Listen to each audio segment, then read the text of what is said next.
नमस्कार दोस्तों, मेरा नाम है विदेश कुमार और स्वागत है आप सभी का आंगन एकेडमी में। दोस्तों, आज के इस वीडियो में हम संस्कृत भाषा के कुछ प्रसिद्ध प्रख्यात और प्रतिष्ठित कवियों की प्रसिद्ध प्रख्यात और प्रतिष्ठित रचनाओं के बारे में पढ़ने वाले हैं। तो चलिए, without wasting any time let's get started. तो फ्रेंड्स, सबसे पहले हम बात करते हैं हमारे प्यारे महाकवि कहे जाने वाले कालिदास जी के बारे में। कालिदास जी की रचनाएं हैं अभिज्ञान शाकुंतलम, मालविकाग्निमित्रम, रघुवंशम, मेघदूतम, विक्रमोर्वशीयम, कुमार संभवम और ऋतुसंहारम। चलिए, अब इनके बारे में कुछ और चीज़ें मैं आपको बता देता हूँ। फ्रेंड्स, कालिदास जी की जो रचनाएं हैं इनमें अभिज्ञान शाकुंतलम, मालविकाग्निमित्रम और विक्रमोर्वशीयम ये इनके द्वारा लिखे गए नाटक हैं। इसके अलावा कुमार संभवम और रघुवंशम इनके द्वारा लिखे गए महाकाव्य है। साथ ही मेघदूतम और ऋतुसंहारम इनके द्वारा लिखे गए खंडकाव्य हैं। वैसे तो फ्रेंड्स, महाकवि कालिदास की कई सारी रचनाएं हैं, लेकिन उनमें से जो 7 रचनाएं हैं ये कुछ ज़्यादा इम्पोर्टेंट है और यही एग्ज़ाम में बार बार रिपीट होती रहती है। वैसे तो इनकी और भी रचनाएं हैं, जैसे श्रृंगार शतकम, सेतु काव्यम और ज्योतिर्विद्याभरणम एटसेट्रा। चलिए, आगे हम बात करते हैं भरत मुनि के बारे में। तो भरत मुनि की रचना है नाट्य शास्त्र। आगे बात करें चाणक्य के बारे में, तो इनकी रचनाएं है अर्थशास्त्रम। चाणक्य को विष्णुगुप्त भी कहते हैं और कौटिल्य भी कहते हैं। ये बहुत इंपॉर्टेंट है, आप याद रखिएगा। चलिए, आगे हम बात करते हैं शूद्रक के बारे में। तो शूद्रक की रचना का नाम है मृच्छकटिकम। मृच्छकटिकम। आगे बात करें महर्षि वाल्मीकि, जिन्हें आदि कवि भी कहा जाता है, याद रखिएगा। उनकी रचना है रामायण, जिसमें भगवान श्री राम का जीवन वर्णित है। आगे हम बात करें महर्षि वेदव्यास के बारे में। तो इनके द्वारा लिखा गया है जो महाकाव्य वो है महाभारत, जो कि विश्व का सबसे बड़ा महाकाव्य है। आगे हम बात करें माघ के बारे में। तो इनके द्वारा लिखी गई जो रचना है वो है शिशुपाल वध। आगे हम बात करें भरवी के बारे में। तो इनके द्वारा रची गई रचना का नाम है किरातार्जुनीयम। किरातार्जुनीयम, याद रखिएगा। आगे हम बात करें राजशेखर के बारे में। तो फ्रेंड्स, राजशेखर के द्वारा जो कृति रचित है उसका नाम है काव्य मीमांसा और कपूर मंजरी। ये दोनों की दोनों ही इम्पोर्टेंट है, आप इनको अच्छे से याद कर लीजिएगा। और मैं तो आपको कंसीडर करूँगा कि आप कॉपी पेन लेके इन्हें नोट भी कर लें। आगे हम बात करें विशाख दत्त के बारे में। तो ये भी संस्कृत के एक प्रसिद्ध प्रबुद्ध प्रख्यात और प्रतिष्ठित कवि हैं और इनकी रचना है मुद्रा राक्षस, जो सबसे इम्पोर्टेंट है। इसको आपको याद रखना ही है। इसके साथ आप देवी चंद्रगुप्तम भी याद रख सकते हैं।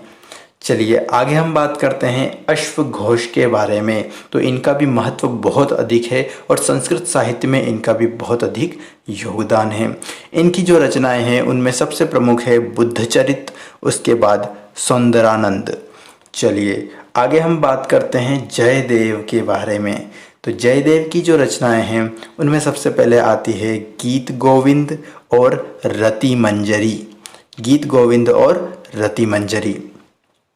आगे हम बात करते हैं बाण भट्ट के बारे में। तो इनका नाम तो फ्रेंड्स आपने सुना ही होगा। इनकी सबसे प्रसिद्ध कृति है वो है हर्षचरितम और उसके साथ ही कादम्बरी भी बहुत ही इम्पोर्टेंट है, तो इसे भी आप याद रख लीजिएगा।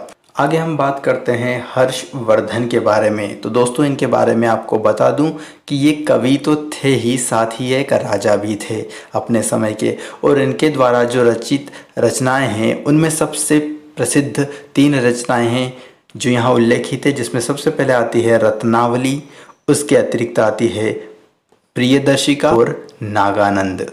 चलिए, आगे हम बात करते हैं भट्टी के बारे में। तो भट्टी भी संस्कृत के एक प्रसिद्ध कवि हैं।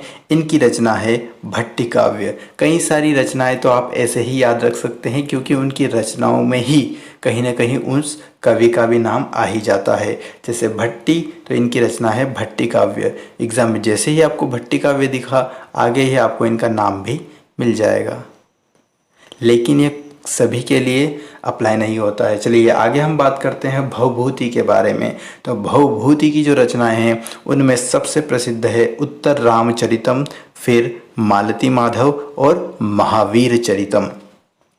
चलिए आगे हम बात करते हैं भर्तृहरि के बारे में। इनका नाम आप अच्छे से याद रख लीजिएगा, भर्तृहरि।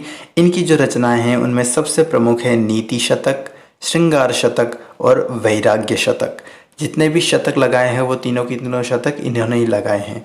चलिए आगे हम बात करते हैं पाणिनि के बारे में। महर्षि पाणिनि की रचना का नाम है अष्टाध्यायी। अच्छे से याद रख लीजिएगा, बहुत बहुत बहुत इंपॉर्टेंट है, वेरी मोस्ट इंपॉर्टेंट है। ठीक है, पाणिनि की जो रचनाएं हैं वो है अष्टाध्यायी। उसके बाद बात करें कात्यायन की, तो ये भी बहुत इंपॉर्टेंट है, पाणिनि की तरह ही। कात्यायन की जो रचनाएं हैं वो है वार्तिक, वार्तिक। आगे बात करें कल्हण के बारे में, तो कल्हण की रचना का नाम है Rajatarangini, very most important friends. वैसे इस PDF में मैंने सारे के सारे जो इम्पोर्टेंट है उन्हीं को नोट किया है और वही आपको मैं बता रहा हूँ। कल्हण की जो मैंने आपको बता चुका हूँ, राजतरंगिणी इनकी रचनाएं हैं। आगे बात करें पतंजलि के बारे में, तो पतंजलि इनकी जो रचनाएं हैं वो है महाभाष्य। इनका नाम तो आपने सुना ही होगा। आगे बात करें मम्मट के बारे में, तो मम्मट की जो रचना है उसका नाम है काव्य प्रकाश। चलिए आगे हम बात करते हैं नागार्जुन के बारे में। इनकी रचना का नाम है सत्यहसारिका सूत्र। चलिए फ्रेंड्स आगे कुछ और रचनाएं हैं उनके बारे में हम बात कर लेते हैं। उसमें सबसे पहले आती है वसुमित्र। तो वसुमित्र की रचना का नाम है महाविभाष शास्त्र। याद रखिएगा, इनके नाम आप अच्छे से पढ़ के जाइएगा, महाविभाष शास्त्र। आगे बात करें आर्यभट्ट के बारे में, इनका नाम तो आपने डेफिनेटली सुना होगा। आर्यभट्ट ने जो अपनी एक रचना की थी उसका नाम है सूर्य सिद्धांत। आपको पता भी होगा यह एक खगोल शास्त्री थे, तो इनकी रचना का नाम सूर्य सिद्धांत है। आगे बात करें वराह मिहिर के बारे में, ये भी संस्कृत के एक प्रसिद्ध कवि हैं। इनकी रचना का नाम है वृहत संहिता, वृहत संहिता इनकी रचना का नाम है। चलिए आगे बात करते हैं विष्णु शर्मा के बारे में। तो विष्णु शर्मा की जो रचना है वो है पंचतंत्र, पंचतंत्र। चलिए आगे हम बात करें सोमदेव के बारे में। तो सोमदेव की रचना का नाम है कथा सरित सागर, कथा सरित सागर। आगे बात करें चंद बरदाई के बारे में। तो चंद बरदाई की जो रचना है वो है पृथ्वीराज रासो, पृथ्वीराज रासो। आगे बात करें हेमचंद्राचार्य या जिन्हें राजभोज भी कहा जाता है, तो इनकी रचना है वो है शब्दानुशासन, शब्दानुशासन इनकी रचनाएं हैं। फ्रेंड्स वैसे तो संस्कृत में कई सारे कवि हैं और उनकी कई सारी रचनाएं हैं, किंतु उनमें जो आपकी एग्ज़ाम की दृष्टि से इम्पोर्टेंट थे उन कवियों को और उनकी रचनाओं को मैंने आज के इस वीडियो में शामिल किया है। तो दोस्तों मैं ये उम्मीद करता हूँ कि आपको यह वीडियो अच्छा लगा होगा, और यदि वीडियो अच्छा लगा होगा तो आपने वीडियो को लाइक भी कर दिया होगा, चैनल को सब्सक्राइब भी कर दिया होगा और बेल आइकन को भी प्रेस कर ही दिया होगा। और यदि इनमें से कुछ भी नहीं किया है तो आप किसका वेट कर रहे हैं, प्लीज़ कर दो। बहुत जल्दी एक नए वीडियो में मिलेंगे, तब तक के लिए अपना बहुत बहुत ख्याल रखें। Thank you very much.